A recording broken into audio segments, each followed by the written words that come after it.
Mia Holloway stood just inside the glass doors of Haven Ridge Medical Center, watching her reflection tremble in the polished surface like a woman she barely recognized. The hospital buzzed with its usual calm authority, nurses moving in quiet lines, doctors murmuring behind clipboards, and the low hum of machines breathing life into the building itself. She adjusted the folder tucked under her arm, thick with compliance reports and board notes, and whispered to herself, "Just another meeting, Mia. Just another day." But her chest felt tight, like the building knew something she didn't. Her phone vibrated, and she glanced at the screen to see a message from her colleague, Owen Park. "Boardroom's full. You should come early." Mia sighed and stepped forward, heels clicking against the floor like a countdown she couldn't stop. As she passed the lobby cafe, she noticed the hospital's CEO, Victor Hale, standing with a woman in a pale blue dress. The woman laughed too loudly, her hand resting possessively on Victor's arm. Mia slowed. "That must be the new wife," she muttered. Before she could move away, the woman turned sharply, bumping into Mia, and a hot splash of coffee spilled down Mia's sleeve. "Oh my God," the woman gasped, though her eyes flicked over Mia with more annoyance than concern. "You should watch where you're going." Mia stared at the spreading stain, stunned. "I was standing still," she said softly. Victor cleared his throat. "Mia, right?" "We're late." The woman smiled tightly. "I'm Celeste," she said. "Nice to meet you. Under better circumstances, I hope." Mia forced a nod, but something deep inside her shifted, like the first crack in a wall that had stood for years. In the boardroom, Mia dabbed at her sleeve with a napkin while Owen leaned closer and whispered, "That didn't look accidental." Mia shook her head. "It doesn't matter," she replied, though her voice lacked conviction. The long table gleamed under white lights, lined with familiar faces that once felt like family. Victor took his seat at the head, straight-backed and confident, his voice filling the room as he began his polished speech about growth, expansion, and integrity. Mia listened, but the words felt hollow, echoing against the memory of his wife's cold eyes. When Victor finished, the room filled with polite applause. "Questions?" he asked. Mia felt Owen's gaze on her. She raised her hand slowly. "I'd like to revisit the compliance audit from last quarter," she said. Victor's smile tightened. "Is that necessary right now?" Mia met his eyes. "I believe it is." A murmur rippled around the table. "There were discrepancies in the vendor contracts," she continued. "Payments approved without proper board review." Victor leaned back. "That's an internal matter." Mia shook her head. "It's a governance issue." After the meeting, Owen caught up with her in the hallway. "You just poked a sleeping lion," he said. Mia exhaled. "I've been sleeping too long." She thought of her husband, Daniel Holloway, a senior advisor in the hospital's legal department, and how he always told her, "Trust the system, Mia. We built it to protect people." She had believed him. Now, as she watched Victor and Celeste walk past, laughing softly together, she felt a strange certainty settle in her chest. Whatever was hidden beneath Haven Ridge's perfect surface, she was standing closer to it than she ever meant to be.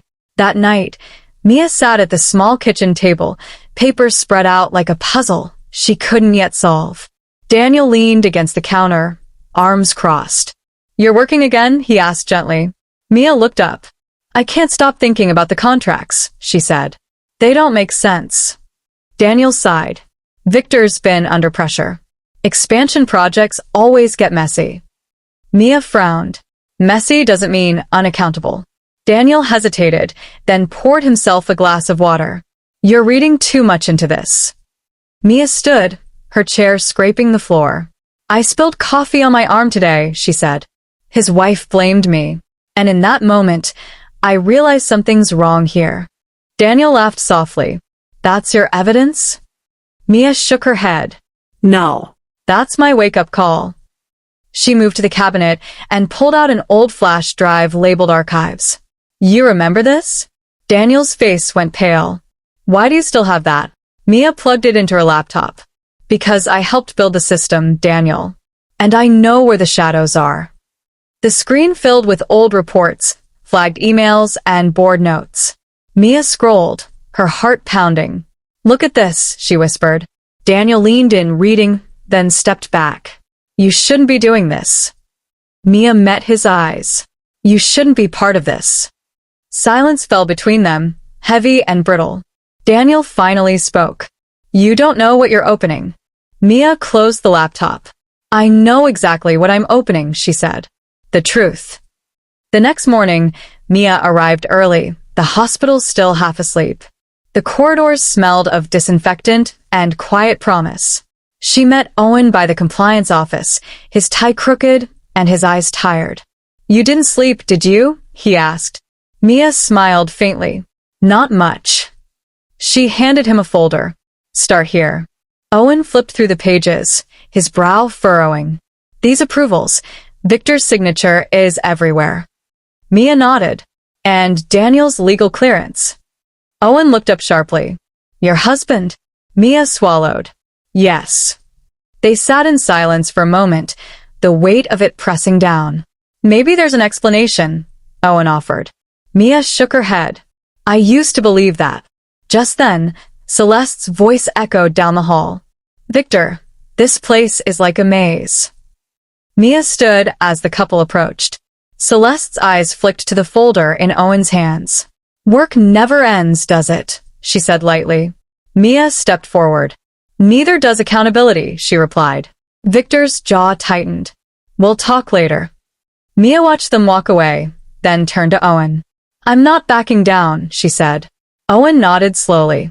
Then neither am I. For the first time in days, Mia felt something close to relief. She wasn't alone anymore. That evening, Mia and Daniel sat across from each other on the couch, the space between them filled with words neither wanted to say.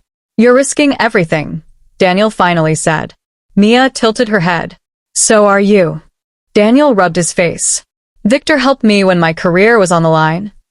Mia's voice softened. And who'll help the patients when the system fails them? Daniel looked away. You don't understand the deals that keep this place running. Mia stood, her voice steady but aching. I understand promises. And I understand when they're broken. Her phone buzzed. A message from Owen. Board called an emergency review. Tomorrow morning. Mia exhaled slowly. It's starting, she whispered. Daniel reached for her hand, then stopped. Mia, please. She looked at him, tears in her eyes but resolve in her posture. I loved this hospital because I believed in what it stood for, she said. I loved you because I believed in you. She picked up her coat. Tomorrow, I find out who you really are.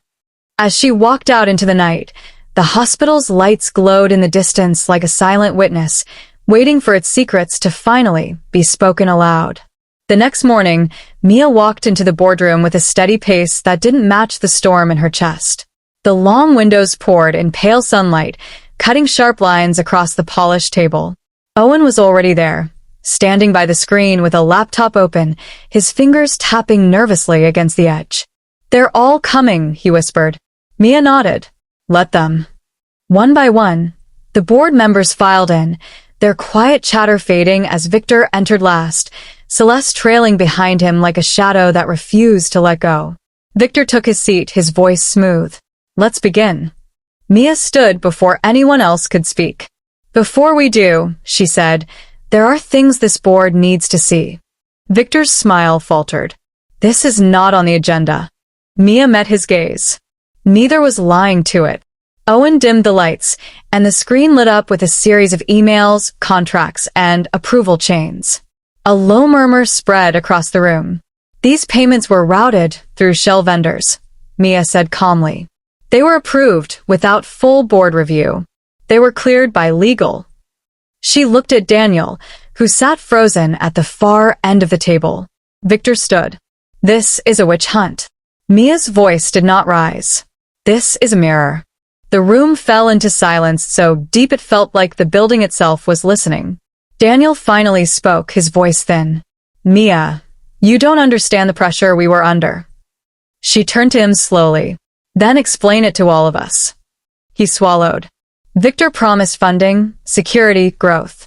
If I blocked the contracts, departments would shut down. People would lose their jobs. A board member leaned forward. So, you chose to break the rules instead? Daniel closed his eyes. I chose what I thought would keep the hospital alive. Mia shook her head. You chose Victor's version of survival. Celeste laughed softly from the back of the room. This is all very dramatic, she said. But where's the real damage? Owen clicked to the next slide, revealing a patient fund that had been quietly drained. Here, he said. Celeste's smile faded. Victor slammed his hand on the table. Enough. Mia stepped closer. You built a hospital on trust, she said. And you treated it like a private account. Victor's voice dropped. You think exposing this will make you a hero? Mia answered quietly. I think hiding it would make me a coward. For the first time, Victor looked away. Security arrived at the boardroom door, their presence heavy and unavoidable. The board chair stood. This meeting is suspended, she said. An external investigation will begin immediately. Victor laughed once, sharp and bitter. You'll regret this. Mia watched him, as if seeing him for the first time. I already regret what I believed. Daniel stood, his face pale. Mia, please. She shook her head. Not here. Not now. As Victor and Celeste were escorted out, Celeste turned back. You think you've won? She sneered. Mia met her eyes. No, she said. I think the hospital might. When the doors closed, the room felt lighter, as if something poisonous had finally been let out. Owen exhaled. You just changed everything. Mia sank into a chair. I just told the truth.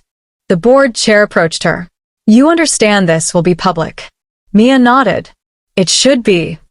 Outside, reporters were already gathering, their cameras flashing like distant lightning, waiting for the storm to break.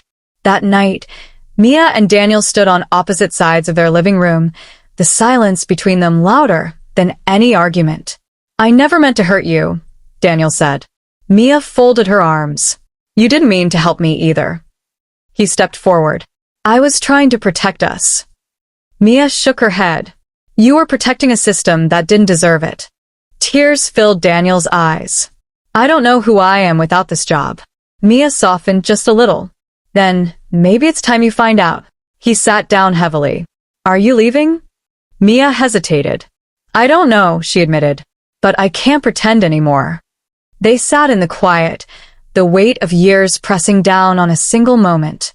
Outside, sirens wailed in the distance, the city moving forward whether they were ready or not. The headlines came fast and unforgiving. Hospital CEO under investigation. Compliance officer exposes financial misconduct. Mia avoided the television, but the whispers followed her through the hospital halls. Some staff looked at her with gratitude, others with fear. A nurse stopped her one morning. Thank you, she said simply. Mia nodded, her throat tight. Owen joined her later, holding 2 cups of coffee. Careful, he joked. I might spill. Mia laughed for the first time in days. I'll survive. They sat in the quiet break room. Do you ever wish you hadn't started this?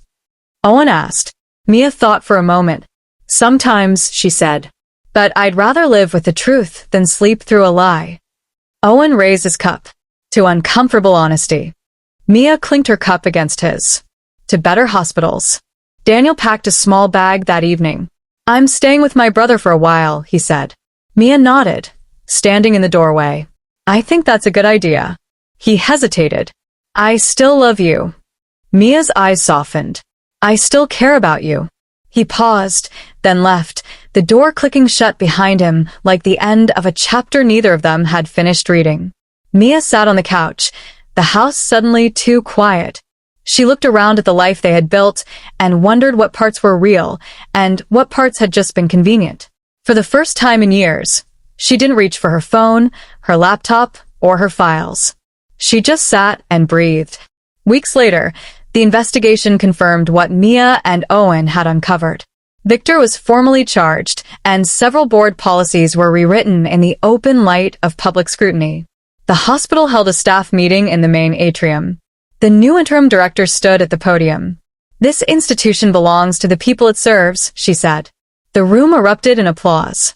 Mia stood at the back, her hands clasped, feeling both proud and strangely invisible. Owen leaned over. You should be up there. Mia shook her head.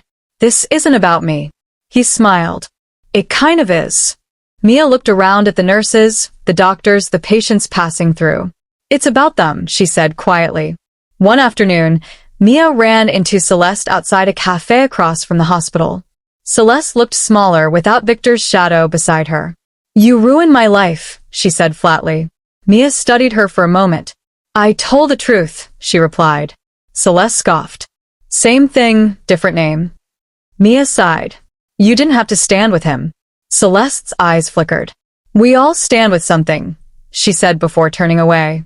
Mia watched her go, feeling no victory, only a strange sadness for the paths people chose when they thought power was the same thing as safety. Mia took a leave of absence from the hospital and drove out of the city, following a road that curved through open fields and quiet towns. She stopped at a small diner and ordered coffee, watching sunlight dance across the window. The waitress smiled. Passing through? Mia nodded. Something like that. For the first time in years, she didn't know what her next step would be. And for the first time, that uncertainty didn't scare her. She thought about the girl she had been when she first walked into Haven Ridge, full of belief and rules and neat lines between right and wrong. She smiled softly. You did okay, she whispered to her reflection in the glass. Months later, Mia stood outside Haven Ridge Medical Center one last time, a small box of personal belongings in her hands. Owen stood beside her. You sure you don't want to come back? He asked. Mia looked up at the building, its glass catching the morning sun. This place will be fine without me, she said. But I won't be fine if I stay. Owen nodded. So, what's next? Mia took a deep breath, feeling the air fill her lungs like a promise. Something honest, she said. They hugged, and Mia walked away, her footsteps steady and unhurried. Behind her, the hospital continued its quiet work of healing. Ahead of her, the road opened wide, waiting for a story that belonged only to her now. Mia rented a small apartment near the edge of the city, where the noise of traffic softened into the rustle of trees and the distant sound of children playing in a nearby park. The place was simple. White walls, a narrow balcony, and a kitchen that smelled faintly of fresh paint, but it felt like a beginning rather than an ending. One evening, as the sun dipped low and painted the sky in soft orange and pink, her phone rang. It was Daniel. I heard you moved, he said carefully. Mia leaned against the balcony rail. I did. There was a pause. I'm trying to do better, he admitted. I left the firm. I started volunteering at a legal clinic. Mia closed her eyes, letting the breeze move through her hair. I'm glad, she said, and meant it.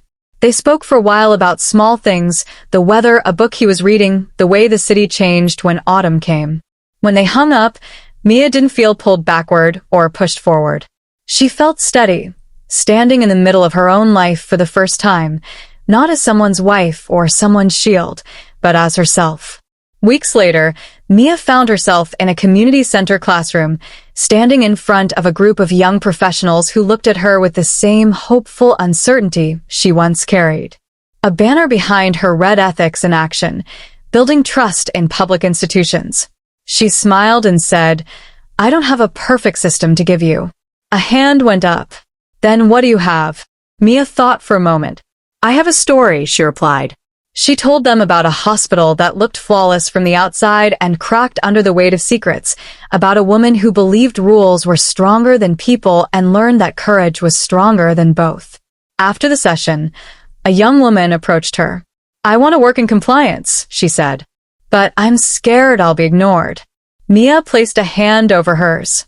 You will be, she said gently. But you don't have to be silent. As the woman walked away, Mia felt something settle inside her, a sense that her journey had become a bridge for someone else's beginning.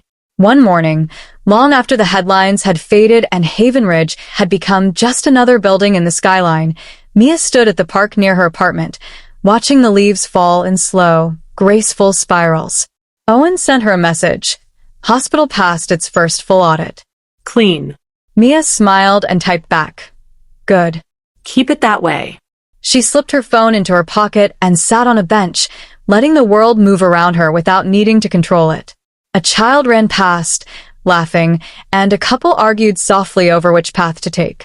Ordinary life, messy and honest and alive. Mia leaned back, closed her eyes, and breathed it in. The story she once thought was about exposure and justice now felt like something simpler and deeper, a story about choosing to stand, choosing to walk away, and choosing, every day, to live in the light. And as the sun warmed her face, Mia knew this was not the end of her story, only the part where it finally belonged to her.